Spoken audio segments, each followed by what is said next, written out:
Welcome, dear viewers, to our special coverage over the Israeli Parliament's symbolic motion to annex the West Bank and the consequences of the decision. Israel's Parliament backs the symbolic motion to annex the West Bank. Knesset lawmakers voted 71-13 in favor of the measure, which calls for the applying the Israeli sovereignty to Juwaydah, Samaria, and the Jordan Valley, the biblical terms of the area. The motion advanced by Prime Minister Benjamin Netanyahu's coalition is declarative and has no direct legal implications, although it could place the issue annexation on the agenda of the future debates in the parliament. Israel captured the West Bank in 1967 mid-East war, along with the Gaza Strip and East Jerusalem. The Palestinians want all the three of a future state. Some 3 million Palestinians and over 500,000 Jewish settlers live in the West Bank. An annexation of the West Bank could make it impossible to create a viable Palestinian state alongside with Israel, which is seen internationally as the only realistic of the conflict. And last year, the Israeli parliament approved a similar symbolic motion declaring the opposition of the establishment of the Palestinian state. And to shed more light on this issue, we are very delighted to be joined with Dr. Hassan Wagih, the professor of the political science at the Azhar University. Hello and welcome, Dr. Hassan. Hello, how are you?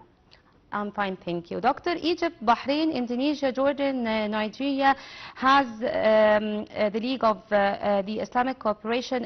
They have condemned the Israeli Knesset approval for the declaration calling for the imposition of the so-called Israeli sovereignty over the occupied West Bank. How do you read the Israeli approval? Actually, what is being done now is against international law with capital I. So I think that this is illegal and it does not count as a legal procedure. One-way ticket or one-way decisions is not supposed to be welcomed or accepted worldwide. You know, there are established key UN resolutions that really states that the West Bank, Jerusalem, and what was occupied in 1967 belongs to a Palestinian state. So you had now, since 1967, the United Nations issued UN Resolution 242, and in 1973, the United Nations confirmed that the right of the Palestinians for a state, and this and asserted the illegality and asserted that these occupied territories must be restored in Resolution 338, and even in 2016, 2334 resolution was issued also confirming. So what are they doing is illegal. Yes.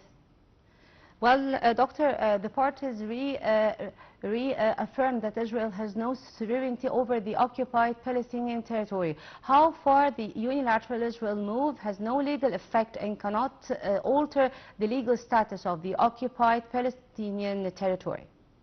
I think we have to take that back to the international community. Yes. By the way, 2 days ago, there were 28 countries headed by Britain, France, and most of the European countries, really made a very strong statement saying this war in Gaza should stop now, but they made something very important also.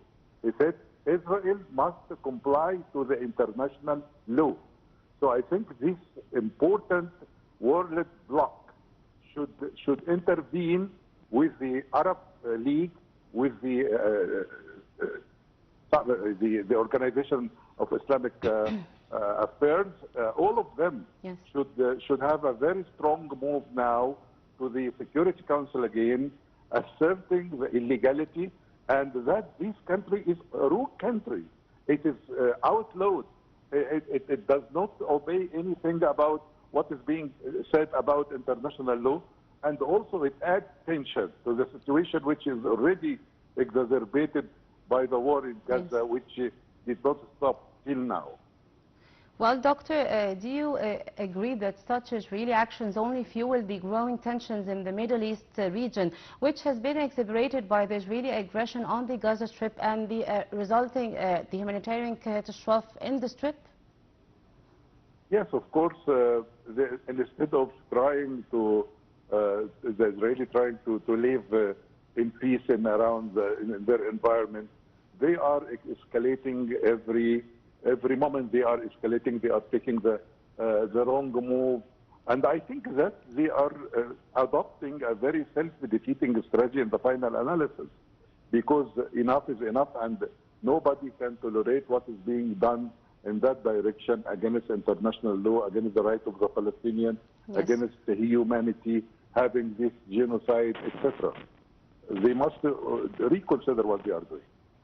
Well, Doctor, also in your point of view, when will the international community, including the Security Council and all the relevant actors, shoulder the legal and the moral responsibilities and act to hold the Israelis' illegal policies? Yes, actually, illegality here must be confronted.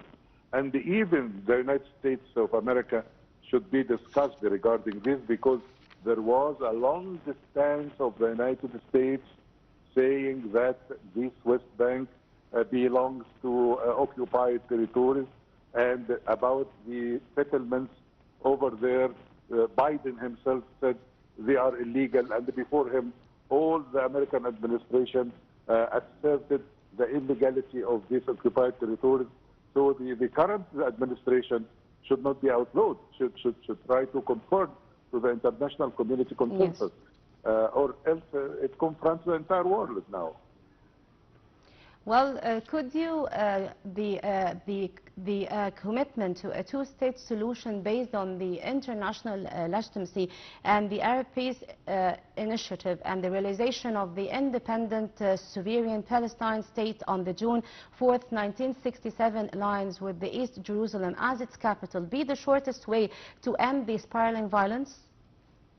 Of course, you know, when you have, when you'd like to establish peace based on justice, of course you have to go to the root of the conflict and solve that for everyone. It could be the Arab Initiative is very well constructed, is very win-win, and I think this is a chance for the Israelis and for the entire area yes, to live in peace, to care about sustainable development, yes, to stop aggression, to stop violence. I think there are golden chances if they try to see it the right way. But if we continue to add tension to already existing tension, making this outlawed moves in addition to the illegality which is there, I don't think this serves them or serve us or serve anyone. Well, Doctor, also the parties said that they consider the approval of a blatant and unacceptable violation of the international law and the flagrant breach of the relevant UN Security Council resolutions, which affirm the invalidity of the measures and the decisions to seek to legitimize the occupation. What is your comment on this? Yes, I think that nothing would make this existence legitimate. The truth is never a lie. Yes. The resolutions are there. The overwhelming majority of the world community is there with the resolution and with establishing an international law that should be respected by everyone. Mm-hmm. Well, Doctor, also we have witnessed that Egypt, Bahrain and Indonesia and the United Arab Emirates and Turkey and the League of the Arab States and the Organization of the Islamic Cooperation strongly condemned the Israelis' Knesset approval of the declaration calling for the imposition. What is the reading for this situation? How do you read it?